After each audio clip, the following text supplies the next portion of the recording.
the pharaohs who themselves received initiation were easily identified by a very important symbol. And again, if you go past the statue of Tutankhamun, it's right in front of you.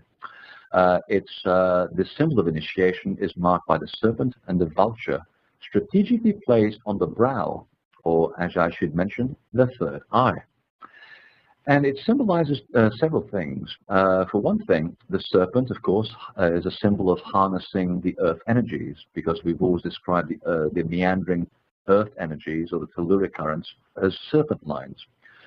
It shows that the pharaoh has attained dominion over the lower human nature. That's why the serpent is risen. Okay, the serpent, as you know, slides along the ground. It's a metaphor for the fact that you are associating with purely physical impulses, but the serpent that rises up from the ground is spiritualized. It is now rising up and away from the material force of the ground. So because of the serpent's position on the pineal gland of the pharaoh's head, the pharaoh is shown to be spiritualized. He or she has been indoctrinated into the mysteries. Now the vulture is also very important, because the vulture traditionally represents the transcendent aspect of the flesh-seeking man. Because a vulture in real life flies above the dead body, does it not? And that's a symbol for the fact that you have now discarded your dead body. You basically have reached a symbolic position where you can actually held the material urge back, and you've checked the material urge, and you've now spiritualized. You are now able to discern between the spirit and the material body in two very distinct ways.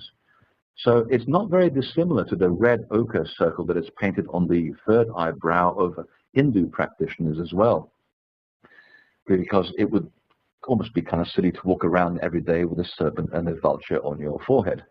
I think that's my understanding of it. And as you can see, the meerkats also have their own particular sign here.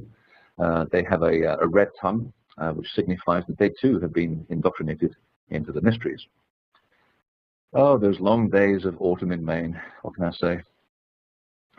So, finally, I want to come full circle to the concept of the hero, which I mentioned at the beginning with the god Her-Ur, or Horus. He is the candidate who has undergone spiritual transfiguration through resurrection and risen from the journey into the other world as a bright star, awakened and aware of the bigger mysteries of the universe.